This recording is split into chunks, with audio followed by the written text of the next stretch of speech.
Mesdames, Messieurs, je vais tout d'abord commencer par formuler la même précaution que ma collègue Irène Maty, puisque je suis également activement les débats au sein de la Commission Santé du Parlement. Et de la même manière, hier après-midi, j'ai entendu parler mon collègue, le professeur Dubuisson, sur des questions dont je vais vous entretenir durant la demi-heure qui suit. Et là aussi, je constate que nous sommes tout de même d'accord sur un certain nombre de points. Et encore une fois, je dirais, il ne s'agit pas non plus évidemment de plagier, mais voilà, nous partageons en tout cas certaines analyses. Alors, le 1er octobre 2021, les journaux titraient que les noms de Catalina Carico, et là je dois prendre ma feuille, je m'en excuse, et Drew Weissman étaient cités comme des candidats potentiels pour un prix Nobel de médecine pour leur contribution au développement des vaccins ARN messagers, notamment puisqu'ils avaient mis au point, alors on sait que sur les vaccins ARN messagers, la notion d'ARN messager est quelque chose qui existe déjà depuis un certain temps, depuis les années 60, mais ils avaient mis au point une nouveauté qui est quelque chose d'assez remarquable et qui est la possibilité de remplacer l'ARN messager par une molécule qui joue exactement le même rôle, mais qui est plus durable que l'ARN messager authentique. Alors j'essaie de l'expliquer comme je peux et comme je l'ai compris. Je ne suis pas scientifique, je n'ai pas les compétences autres, mais pourquoi est-ce que je vous dis ça? Parce que on parle ici clairement d'une innovation. Et donc, qui dit innovation, dit nécessairement prise de risque. Et c'est bien de ça que je voudrais vous parler un tout petit peu aujourd'hui, c'est-à-dire la gestion de risque, mais alors plutôt sur le terrain juridique, c'est-à-dire la matière de la responsabilité civile. Alors, j'ai prévu de diviser mon exposé en 3 parties. Tout d'abord, de retracer rapidement, mais de manière assez importante tout de même, les principes ont leur importance, le cadre juridique en matière de responsabilité.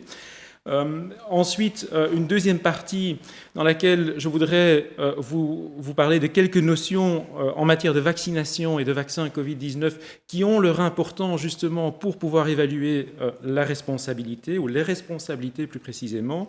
Et enfin, confronter ces 2 parties pour voir quelles sont les responsabilités auxquelles on peut songer en matière de vaccination.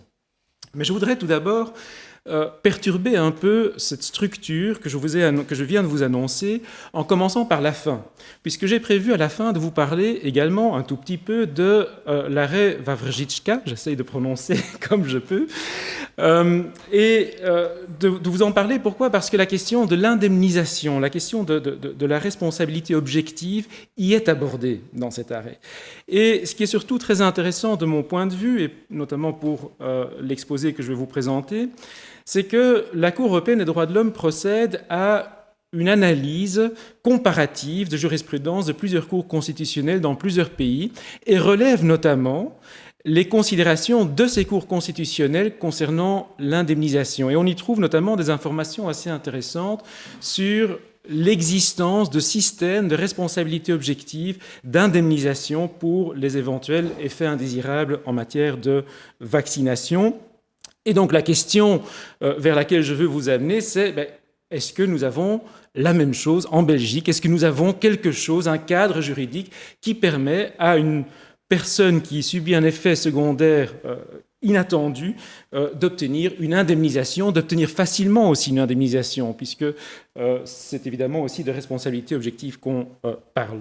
Mais commençons par le début, et le début, vous le connaissez tous. Je vais vous parler d'abord de la responsabilité extra-contractuelle et vous le savez, la responsabilité extra-contractuelle a un objectif principal, il s'agit d'indemniser la victime d'un dommage qui doit être causé par un fait générateur de responsabilité qui est imputable à la personne à qui la réparation est demandée. Et nous savons aussi que ce fait générateur, en règle générale, mais pas toujours, c'est la faute extra-contractuelle, qui, dans notre droit, peut prendre 2 formes, qui consistent soit dans la violation d'une norme réglementaire ou légale, soit que celle-ci impose un certain type de comportement, soit qu'elle impose une abstention, ou, deuxième possibilité, le non-respect, la méconnaissance d'une norme de comportement. En bon père de famille, comme on disait, on ne peut plus le dire, mais je le dirai quand même encore, puisque quand je dis ça, au moins tout le monde sait de quoi je parle. C'est un comportement de la personne normalement prudente et diligente placée dans les mêmes circonstances. Et je ne vous apprends rien, évidemment, en rappelant que la victime du dommage doit prouver la faute, le dommage et le lien de causalité entre la faute et le dommage. Ce sont les trois éléments constitutifs dans notre système de responsabilité extracontractuelle. Dans le contexte que nous vivons actuellement, il n'est pas inutile de rappeler que le système qui a été mis en place par le Code civil, c'est en réalité un parti pris. Parce que ce n'est pas évidemment le seul système de responsabilité extracontractuelle que l'on peut envisager. D'ailleurs, d'autres systèmes existent dans d'autres pays. Si on fait un peu de droit comparé, on s'en rend très rapidement compte. Mais notamment, une approche un peu différente qui a parfois été plaidée, c'est de mettre en réalité la responsabilité à charge de la personne qui crée une activité à risque. Alors à partir de là, il y a deux possibilités. Soit on dit c'est la personne qui retire un profit d'une activité à risque, soit on dit c'est tout simplement la personne qui a un comportement à risque. Le seul fait d'avoir un comportement à risque serait le fait générateur de la responsabilité. Ce n'est pas le cas dans notre système juridique. De même, au cours des années 1930, le procureur général Leclerc avait proposé une théorie un peu différente, une interprétation un peu différente des articles 1382 et 1383 du Code civil, qui consistait en réalité à dire que dès qu'on causait un dommage, on avait commis une faute en réalité. Donc le fait générateur de la responsabilité, c'était le fait de causer un dommage. Alors, cette approche-là a également été rejetée par notre Cour de cassation dans plusieurs arrêts, dans lesquels elle va notamment rappeler que le seul fait de causer un dommage à autrui, je cite, n'est pas par lui-même constitutif d'une faute au sein des articles 1382 et 1383 du Code civil. Donc on en reste à un système dans lequel on a bien ces trois éléments constitutifs que je viens d'évoquer. Alors, il faut dire un mot aussi, par les temps qui courent, de ce qu'on appelle le principe de précaution en droit positif. Alors, je ne suis pas éthicien, mais je vais quand même en dire un mot. On entend parler à tort et à travers de ce principe de précaution, et on peut évidemment se poser de manière tout à fait légitime la question, mais quel est son impact, quelle est son incidence sur le droit de la responsabilité ? Est-ce qu'il s'agit là simplement de l'expression d'une mode politico-médiatique, comme le disait le professeur Van Ommeslag, ou est-ce qu'il y a autre chose ? Alors il est vrai que ce principe de précaution, aujourd'hui, on le trouve parfois exprimé dans des instruments de droit positif, variés, parfois dans le droit international, dans des instruments internationaux, parfois aussi dans le droit national, très souvent d'ailleurs sous forme de recommandations. Donc pas de manière extrêmement forte. Et la question, lorsque on constate que ce principe existe quand même dans certains instruments, c'est la question de se poser dans quelle mesure finalement ce principe peut servir de base à une responsabilité civile. Est-ce qu'en droit positif, on peut considérer que c'est un principe qui permet de servir de base à la responsabilité civile ? Alors, il y a en réalité deux approches possibles. La première, et c'est évidemment dans le domaine justement des nouveaux produits, des innovations, on cite généralement le droit de l'environnement, on cite évidemment le droit de la santé. C'est dans ces domaines-là que ce principe est le plus souvent cité, ou a le droit de citer. La première approche, c'est de dire celui qui diffuse de nouveaux produits ou services ou qui met en œuvre des mesures qui sont destinées à pallier un risque doit prendre toutes les précautions qui s'imposent en vertu de la loi et en vertu de normes de comportement raisonnables compte tenu de l'état de la technologie et de la science pour assurer leur innocuité.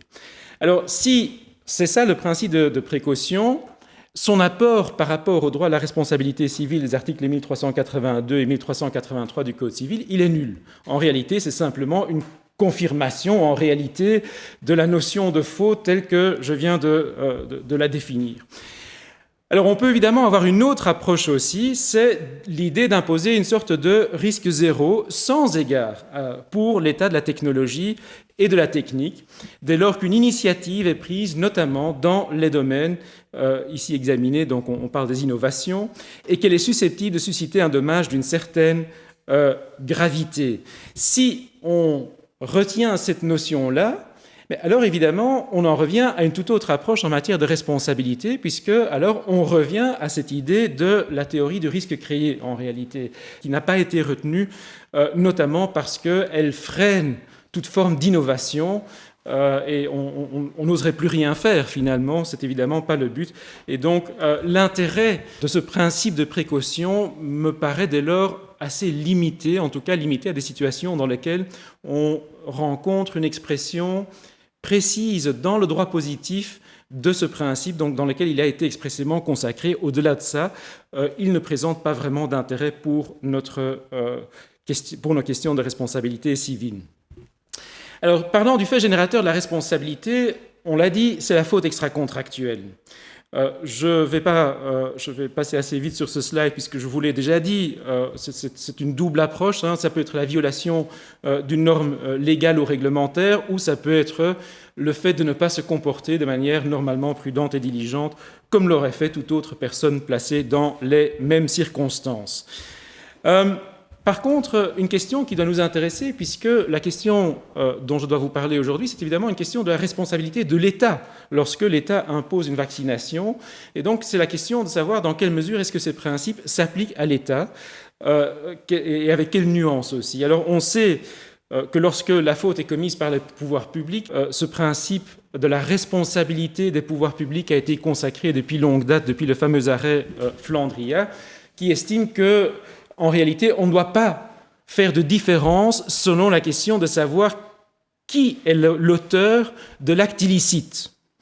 Une question à laquelle l'arrêt Flandria ne répondait pas encore directement, c'était la question de savoir ce qu'il fallait entendre par l'acte illicite, s'il fallait donner peut-être une interprétation différente à cette notion d'acte illicite lorsque on était en présence de l'État. Est-ce que c'était uniquement la violation d'une norme légale ou réglementaire, ou est-ce que ça pouvait également être le fait de ne pas agir de manière normalement prudente et diligente, comme tout autre acteur placé dans les mêmes circonstances aurait agi. Et la Cour de cassation a été amenée à affiner sa jurisprudence au fil du temps, notamment dans un arrêt aussi qui concerne la vaccination obligatoire contre la polio. Mais tout d'abord, elle a précisé de manière très claire que les pouvoirs que la loi attribue à l'administration dans l'intérêt général ne soustraient pas celle-ci au devoir de prudence qui s'impose à tous. Donc c'est bien aussi, c'est pas seulement la violation d'une norme qui est visée, mais c'est aussi le devoir général de prudence qui s'impose. Elle l'a rappelé justement dans cet arrêt rendu à propos de la prescription par l'État de la vaccination, c'était la vaccination antivariolique dans ce cas-là. Elle a dit « Les pouvoirs donnés au roi en ce domaine ne dispensent pas l'exécutif de respecter l'obligation de prudence que lui imposent les articles 1382 et 1383 du Code civil. » Donc, c'est très clair, le pouvoir exécutif, mais attention, on parle du pouvoir exécutif pour l'instant, doit également respecter cette norme générale de prudence qui s'impose à tous. Alors, il y a quelques nuances que l'on trouve au fil du temps dans la jurisprudence de la Cour de cassation. Je ne vais pas m'y atteler plus pour l'instant.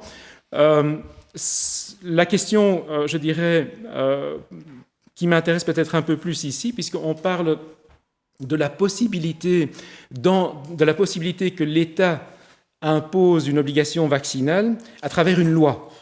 Or, ça veut dire qu'on ne parle plus du pouvoir exécutif, mais que désormais, on parle évidemment du pouvoir législatif. Est-ce que ces mêmes principes, en d'autres mots, vont également s'appliquer au pouvoir législatif? Ça peut paraître, ou ça pourrait paraître déjà très surprenant qu'on réponde par l'affirmative, dès lors que on sait qu'il y a les principes de séparation de pouvoir, qu'on voit mal comment, etc. Donc, ça soulève en tout cas des interrogations, on peut le comprendre. Et il est vrai que la réponse qui a été donnée par la Cour de cassation belge démontre que l'approche ici est très différente, par exemple, de l'approche française par rapport au principe de séparation des pouvoirs. En tout cas, la Cour de cassation a répondu par l'affirmative en disant que le principe de la responsabilité de l'État s'applique également dans l'exercice de la fonction législative. Et s'entend évidemment dans un pays compliqué comme le nôtre, l'exercice de la fonction législative à tous les niveaux, que ce soit au niveau des régions, des communautés, peu importe, au niveau fédéral évidemment. L'application, ce sont les critères de droit commun, donc il n'y a pas d'adaptation des critères en disant ici il faudrait une faute particulièrement qualifiée, une violation qualifiée de la Constitution. Non, ce sont tout simplement les critères de droit commun. Alors, avec une difficulté néanmoins, c'est que, évidemment, si on veut engager la responsabilité de l'État pour la violation d'une règle constitutionnelle, le juge devant lequel vous allez agir en responsabilité ne peut pas constater que la loi viole la Constitution. Et donc, il faudra avoir déjà une décision qui confirme que la législation en question viole la Constitution, avec des nuances possibles selon qu'il s'agit d'une question préjudicielle ou d'un arrêt d'annulation, puisqu'évidemment, si c'est une question préjudicielle, la portée de cette inconstitutionnalité est beaucoup plus limitée que s'il s'agit d'un arrêt d'annulation. Donc il y a là des difficultés qui finalement rendent les choses plus difficiles lorsqu'il s'agit d'engager la responsabilité de l'État, du chef de l'exercice de la fonction législative.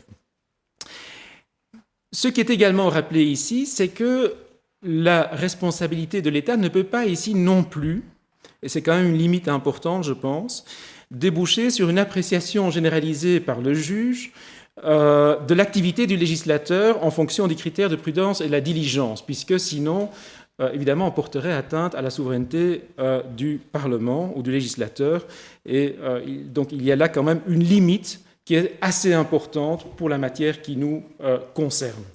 Alors, les autres éléments constitutifs, je vais passer assez rapidement. Bon, vous savez qu'il faut un dommage. Vous savez aussi qu'en matière de responsabilité extra-contractuelle, c'est très important, surtout si on commence à comparer avec les systèmes de responsabilité objective, qu'en matière de responsabilité extra-contractuelle, c'est l'intégralité du dommage qui est normalement réparée. Et alors, il y a également le lien causal. Alors, le lien causal entre la faute ou le fait générateur et le dommage qui doit être prouvé et qui, dans la matière qui nous intéresse, sera souvent un obstacle à ne pas sous-estimer. On s'en rend compte dans le peu de jurisprudence qu'il y a. La difficulté à prouver le lien causal pour la victime du dommage, c'est quelque chose qui est quand même souvent insurmontable. Alors, ça, c'est le système de droit commun. Première possibilité. À côté de cela, il y a des systèmes d'indemnisation qui résultent d'une sorte de responsabilité objective, avec l'idée d'avoir une sorte de responsabilité sans faute, de faciliter en fait la situation de la victime et de dispenser la victime de la preuve d'une faute.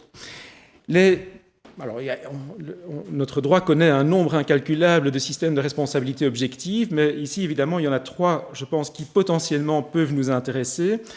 C'est tout d'abord le système de responsabilité objective qui est mis en place par la loi du 31 mars 2010 relative à l'indemnisation des dommages résultant des soins de santé. Ça me paraît évident que ça peut présenter un intérêt pour la matière.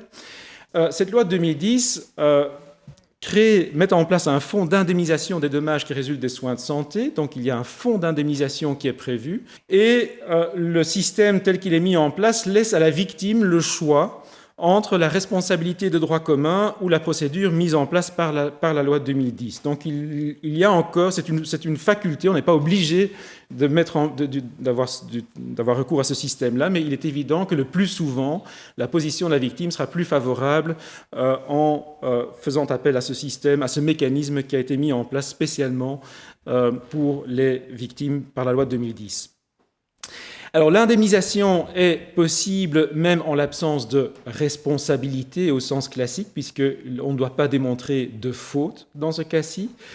Ce qu'il faut noter ici, c'est que malgré tout, la victime n'est pas dispensée de prouver le lien causal. C'est-à-dire le lien causal entre quoi, alors, puisqu'il n'y a pas de faute? Le lien causal entre une prestation de soins de santé dont elle a fait l'objet et le dommage tel qu'il s'est présenté. Et là, de nouveau, on se rend compte que c'est le lien causal qui, très souvent, représente un obstacle assez difficile à surmonter. Alors, un mot doit être dit quand même par rapport au champ d'application de cette loi, parce que la loi s'applique à tous les dommages qui trouvent leur cause dans une prestation de soins de santé. Maintenant, c'est quoi une prestation de soins de santé? Est-ce que la vaccination est une prestation de soins de santé? Alors, la prestation de soins de santé est définie dans la loi. Il s'agit des services dispensés par un prestataire de soins en vue de promouvoir, de déterminer, de conserver, de restaurer ou d'améliorer l'état de santé du patient ou de l'accompagner en fin de vie. Donc on aurait pu penser que, vu que la définition est quand même très large, on parle de promouvoir, de conserver, que le vaccin, a priori, entre dans cette définition. Donc administrer un vaccin serait alors une prestation de soins de santé, avec comme conséquence qu'il y aurait une indemnisation possible. La situation est malheureusement un peu floue, il faut l'admettre, en raison d'une déclaration qui a été faite lors des travaux préparatoires. Toujours ces fameux travaux préparatoires et les déclarations malheureuses qui sont faites à cette occasion. Ici, pas d'application, avait déclaré le ministre, si le dommage a été causé par un produit défectueux. Un produit défectueux. Et donc, évidemment, si le vaccin provoque des effets indésirables inattendus, mais alors, a priori, on est en présence d'un produit défectueux. Donc, il y a là une indication assez claire que les vaccins n'entreraient pas dans le champ d'application de cette loi. Mais à côté de ça, un certain nombre d'auteurs estiment que ça n'a pas beaucoup de sens au regard de la définition et du texte légal, si on s'en tient à l'argument de texte, et je pense que c'est un argument qui peut être assez convaincant. On peut dire que les vaccins sont quand même couverts. Mais voilà, il y a là une difficulté d'interprétation, et qui dit difficulté d'interprétation, on dit aussi surtout incertitude pour les victimes éventuelles, dans un domaine dans lequel justement l'objectif ici, c'est d'apporter plus de certitude et de faciliter les choses. Il s'avère aussi que le fonds lui-même, en tout cas, a au moins une fois déjà traité comme recevable, après elle était non fondée, mais traité comme recevable une demande qui était relative aux effets d'un vaccin. Apparemment, les effets n'étaient pas suffisamment graves pour constituer un dommage grave, mais voilà. Donc il y a matière à discussion, et ça c'est gênant. Dans un domaine comme celui-là, c'est gênant. Donc, d'une manière ou d'une autre, ce ne serait pas une mauvaise chose que cette question-là soit clarifiée au passage si le législateur devait nous entendre. Le deuxième cas de figure est assez différent parce qu'on parle alors de la responsabilité du fait des produits défectueux, c'est-à-dire une responsabilité objective qui est liée à la mise en circulation d'un produit défectueux, et pas seulement défectueux, mais défectueux et dangereux, ou pas seulement dangereux. Ce sont deux choses qui doivent aller de pair dans l'application de cette législation. Mais je vous dis directement, c'est assez différent finalement comme approche, parce qu'ici, on ne vise pas une responsabilité de l'État. C'est une responsabilité objective, mais qui est concerné par celle-ci? C'est le producteur, alors ça peut être le producteur véritable ou le producteur apparent, l'importateur, ou si on n'arrive pas à identifier le producteur ou l'importateur, ça peut être alors le fournisseur. La condition, donc le fait générateur en quelque sorte, c'est qu'il doit y avoir un produit défectueux. C'est un produit qui n'offre pas, au moment de sa mise en circulation, la sécurité à laquelle on aurait légitimement pu s'attendre compte tenu de toutes les circonstances. Il doit y avoir un dommage réparable, bien entendu, une atteinte à l'intégrité physique, une incapacité, tout ça, ce sont évidemment des dommages réparables.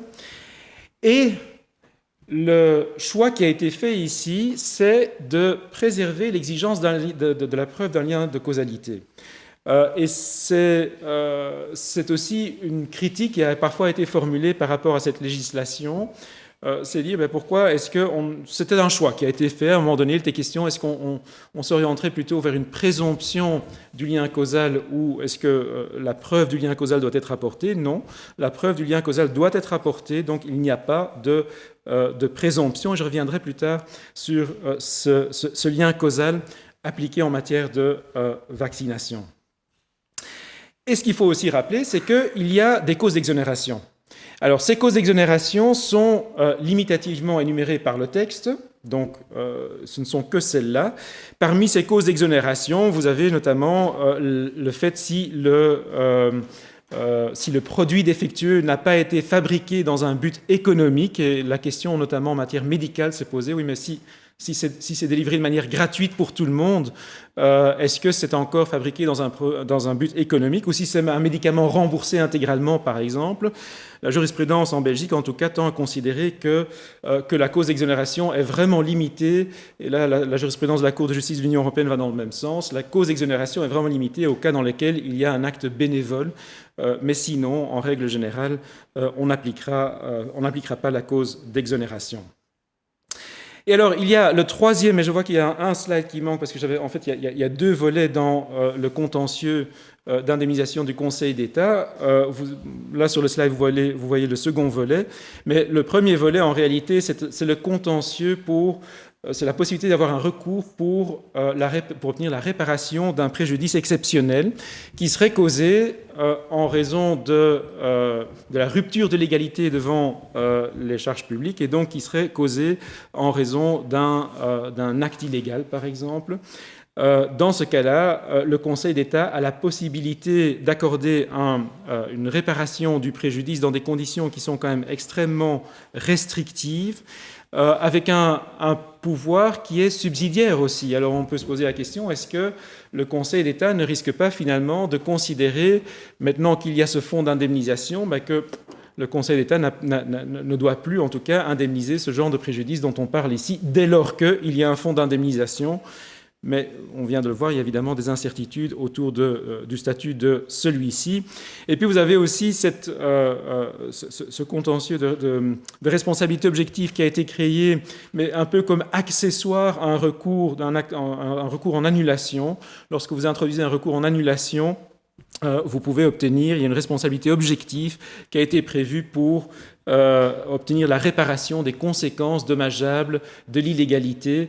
Mais là aussi, voilà, on constate que ce n'est pas vraiment ce qui serait le plus approprié comme solution pour les victimes éventuelles d'effets secondaires d'une vaccination.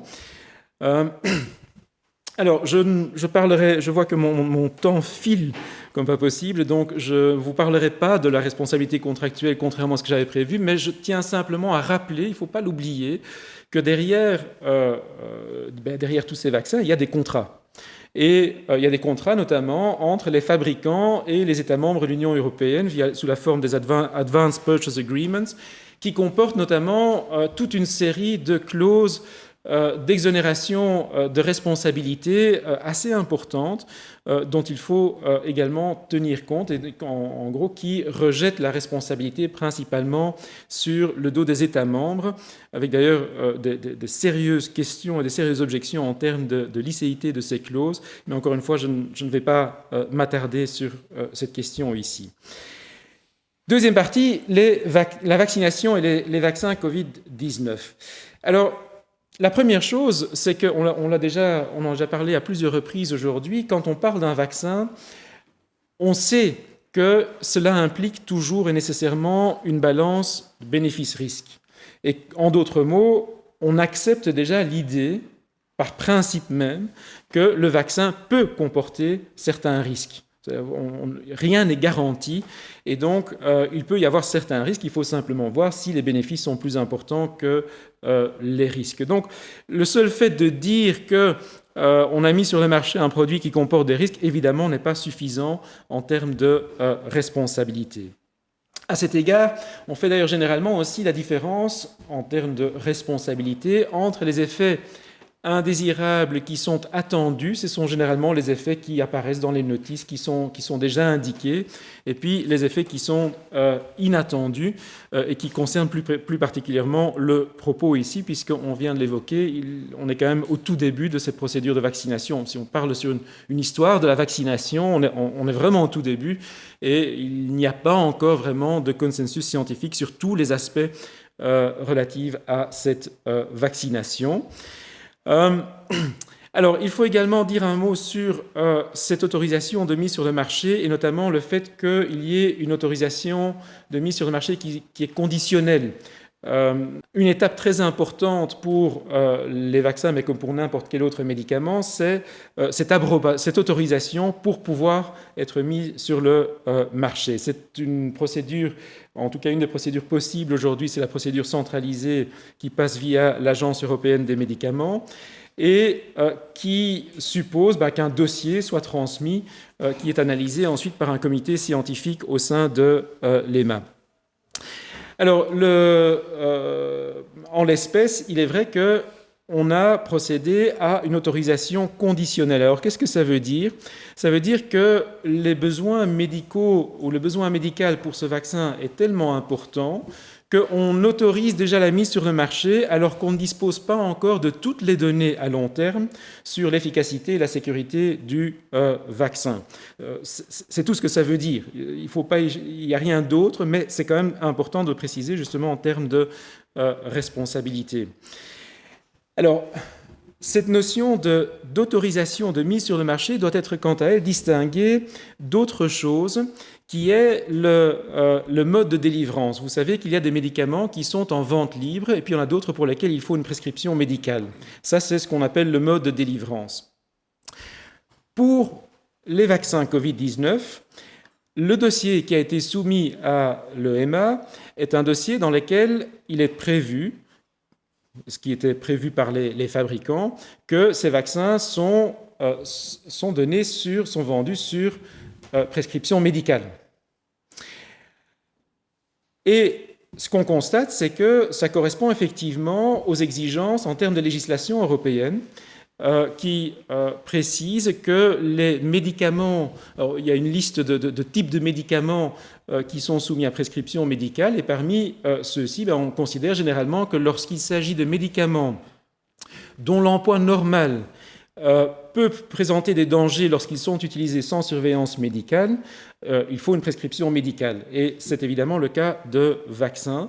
Donc, a priori, au regard de la législation européenne et au regard de l'autorisation qui a été donnée, il faudrait une prescription médicale, ce pour lesquels le législateur belge a prévu une dispense. En d'autres mots, la question qui se pose ici, c'est est-ce qu'il n'y a pas ici la violation d'une norme de droit européen par le législateur belge au moment où, dans la loi de 13 juin 2021, il est dit que les vaccins sont administrés sans prescription médicale. Et enfin, on l'a déjà évoqué avant moi, il y a une procédure de pharmacovigilance à respecter, un peu le service post-vente pour les vaccins, si on veut. Avec quel sérieux et avec quelle rigueur cette procédure est-elle appliquée? Voilà, c'est une question qu'il faut se poser et à laquelle je ne vais pas répondre ici parce que ça nous mènerait beaucoup trop loin. Et j'arrive donc à ma dernière partie. Alors pour ma dernière partie, d'abord un mot sur la responsabilité des fabricants envers les personnes vaccinées. Plusieurs questions se posent. Je ne vais pas m'attarder sur la question de l'identité du défendeur, mais c'est une réelle difficulté parfois pour les victimes d'un dommage, de savoir à qui exactement faut-il s'adresser. Vous êtes confronté à un groupe de sociétés avec une myriade de filiales, etc. Bon, il y a une jurisprudence de la Cour de justice de l'Union européenne qui est venue un peu en aide des victimes, mais ça reste un réel problème et ça montre que ça n'est pas un recours des plus effectifs en tout cas. Alors, la question du lien de causalité. Évidemment, la question du lien de causalité, elle est complexe dans ce domaine. Elle est complexe pourquoi? Parce que il faut savoir faire la distinction entre la corrélation temporaire et la causalité. Comme le disait le professeur Fagna, on sait très bien que le coq chante quand le soleil se lève, mais le soleil ne se lève pas parce que le coq chante. Et donc, ça montre bien que c'est une difficulté, surtout dans un domaine aussi complexe que celui-ci. Alors, dans la jurisprudence de la Cour de justice de l'Union européenne, en tout cas, il était très clairement dit que la preuve du lien de causalité peut être faite sur la base de présomptions précises, concordantes et graves. Donc ça, c'est tout de même admis, et ça rejoint assez bien la jurisprudence belge en la matière, qui, précisément en matière de santé, de vaccination, n'exige pas une certitude scientifiquement absolue. Il y a ce qu'on appelle la certitude judiciaire et qui est beaucoup moins exigeant. Par exemple, on admet, jurisprudence belge admet que la preuve soit rapportée de manière inductive. Si aucune autre explication n'est possible, alors on peut conclure à l'existence d'un lien causal. Mais simplement pour vous montrer à quel point c'est complexe. Je vais passer la question des causes d'exonération pour respecter le plus possible le timing. Sur la question de la responsabilité de l'État. Alors sur la question de la responsabilité de l'État, je pense que ce n'est probablement pas, et c'est probablement là aussi qu'on voit que ce n'est pas tellement la vaccination obligatoire, le caractère obligatoire ou volontaire de la vaccination qui ferait la différence. Ce qui serait probablement le fait générateur, c'est le fait de mettre ce vaccin sur le marché belge. Si tant est que ce vaccin présente à la connaissance du législateur de sérieux risques ou qu'il n'y a pas suffisamment de certitude scientifique, on pourrait conclure éventuellement à un comportement qui ne soit pas suffisamment prudent.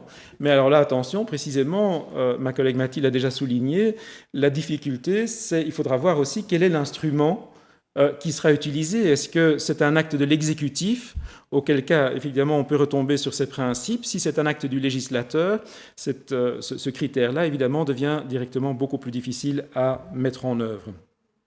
On parle évidemment d'une responsabilité extra-contractuelle, et l'argument peut-être le plus important pour une responsabilité extra-contractuelle de ce type-là, ce n'est pas tant le manque de précaution, puisque là, on l'a vu, ça pose une réelle difficulté, surtout si c'est le législateur qui agit, mais c'est probablement le fait que, en tout cas selon certaines interprétations, on pourrait considérer que la dispense faite par le législateur belge par rapport à l'exigence donc de la prescription médicale légale viole une disposition de droit européen. Et là, on a la violation d'une norme et on a évidemment quelque chose qui permet d'engager la responsabilité, puisque évidemment, on aurait pu souhaiter peut-être aussi une implication plus importante des médecins dans un acte comme celui de la vaccination.